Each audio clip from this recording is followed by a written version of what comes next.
ಊಟ ಆಯ್ತಾ ಅದರದ್ದು? ನಮ್ಮ ದೇಶ ಯಾವುದು? ಭಾರತ. ಓಕೆ, ನಮ್ಮ ಭಾರತದಲ್ಲಿ ಅನೇಕ ಸಾಮ್ರಾಜ್ಯಗಳು ಆಳ್ವಿಕೆ ಮಾಡಿದ್ದನ್ನು ನೀವು ನೋಡಿದ್ದೇವೆ. ಹಾಗಾದ್ರೆ ಇತಿಹಾಸ ಎಂದರೆ ಯಾರಾದರೂ ಹೇಳ್ತೀರಾ ವಿದ್ಯಾರ್ಥಿಗಳೇ? ಭೂತ ಕಾಲದಲ್ಲಿ ನಡೆದಿರುವಂತಹ ಘಟನೆಗಳನ್ನ ನೈಜವೆಂದು ತಿಳಿಯುವುದೇ ಇತಿಹಾಸ. ಓಕೆ, ಇವತ್ತಿನ ತರಗತಿಯಲ್ಲಿ ನಾವು ಸಮಾಜ ವಿಜ್ಞಾನ ಸಂಬಂಧಪಟ್ಟಂತೆ ಅಧ್ಯಯನ ಮಾಡೋಣ ವಿದ್ಯಾರ್ಥಿಗಳೇ.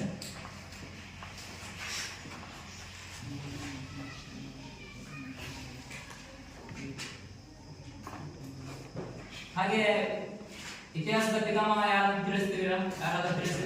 Herodotus sir. ಹೆರೋಡೋಟಸ್. ಓಕೆ ವಿದ್ಯಾರ್ಥಿಗಳೇ, ಇತಿಹಾಸವನ್ನು ಎಷ್ಟು ಭಾಗಗಳಾಗಿ ನಾವು ಅಧ್ಯಯನ ಮಾಡ್ತೇವೆ? ಹೇಳಿ, ಒಬ್ಬರು ಹೇಳಿ. ಪ್ರಾಚೀನ ಇತಿಹಾಸ, ಪ್ರಾಚೀನ ಇತಿಹಾಸ, ಮಧ್ಯಕಾಲೀನ ಇತಿಹಾಸ, ಮಧ್ಯಕಾಲೀನ ಇತಿಹಾಸ, ಮತ್ತೆ ಆಧುನಿಕ ಇತಿಹಾಸ. ಓಕೆ, ಹಾಗೆ ವಿದ್ಯಾರ್ಥಿಗಳ ಪ್ರಾಚೀನ ಕಾಲದ ಇತಿಹಾಸದಲ್ಲಿ ಯಾರ್ಯಾರು ಆಳ್ವಿಕೆ ಮಾಡ್ತಾರೆ ಯಾರು ಗೊತ್ತಿದೆ? ಪ್ರಾಚೀನ ಕಾಲದಲ್ಲಿ ಒಂದು ನಾಗರಿಕತೆಗಳು ಮತ್ತೆ ಯಾವ್ಯಾವ ಬರ್ತಿದಾವೆ? ಯಾವ ಬರ್ತವೆ ಪ್ರಾಚೀನ ನಾಗರಿಕತೆಯಲ್ಲಿ? ಸಿಂಧು ನಾಗರಿಕತೆ, ಒಬ್ಬರು ಹೇಳಿ. ಸಿಂಧು ನಾಗರಿಕತೆ,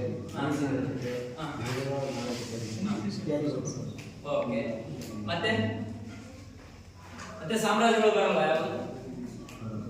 ಗುಪ್ತರು ಬರಬಹುದಾ? ಬರ್ತಾರೆ ಸರ್. ಮೌರ್ಯರು, ಚೋಳರು, ಮೌರ್ಯರು, ಚೋಳರು ಕೂಡ ಬರ್ತಾರೆ ಸರ್. ಮತ್ತೆ ಸರಿ, ಗುಡ್.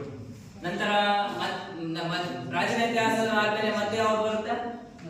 ಮಧ್ಯಕಾಲೀನ ಇತಿಹಾಸ. ಮಧ್ಯಕಾಲೀನ ಇತಿಹಾಸದಲ್ಲಿ ಯಾರು ಆಳ್ವಿಕೆ ಮಾಡ್ತಾರೆ ವಿದ್ಯಾರ್ಥಿಗಳು? ಹೇಳಿ ಒಬ್ಬರು. ಅಲಾವುದ್ದೀನ್ ಖಿಲ್ಜಿ. ಮತ್ತೆ ಇದು ದೆಹಲಿ ಸುಲ್ತಾನರು ಬರ್ತಾರೆ ಸರ್. ಮತ್ತೆ ಮೊಘಲರು ಮತ್ತೆ ಮರಾಠರು ಸಹ ಬರ್ತಾರೆ ಸರ್. ರಜಪೂತರು ಬರ್ತಾ ಇದ್ದಾರೆ ಸರ್. ಓಕೆ, ನಂತರ ಬರೋದು ಯಾವ ವಿದ್ಯಾರ್ಥಿಗಳೇ? ಆಧುನಿಕ ಇತಿಹಾಸ. ಆಧುನಿಕ ಇತಿಹಾಸದಲ್ಲಿ ಯಾರು ಆಳ್ವಿಕೆ ಮಾಡ್ತಾರೆ? ರವಿ ಹೇಳಪ್ಪ. ಗೊತ್ತಿಲ್ವಾ? ಮತ್ತೆ ಯಾರಾದ್ರೂ ಹೇಳ್ತೀರಾ?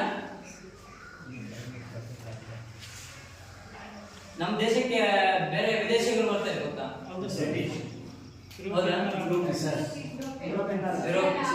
ಅವರು ಯಾವಾಗ ಬರ್ತಾರೆ? ಹೇಳಿ, ಯಾರಾದ್ರೂ ಹೇಳಿ, ಒಬ್ಬರು ಹೇಳಿ. ಗವರ್ನರ್ಗಳು ಬರ್ತಾರೆ, ವಾಯ್ಸ್ರಾಯ್ಗಳು ಅಂತ ಬರ್ತಾರೆ. ಹೇಳಿ, ಯಾರಾದ್ರೂ ಒಬ್ಬರಾದ್ರೂ ಹೇಳಿ. Lord Wellesley.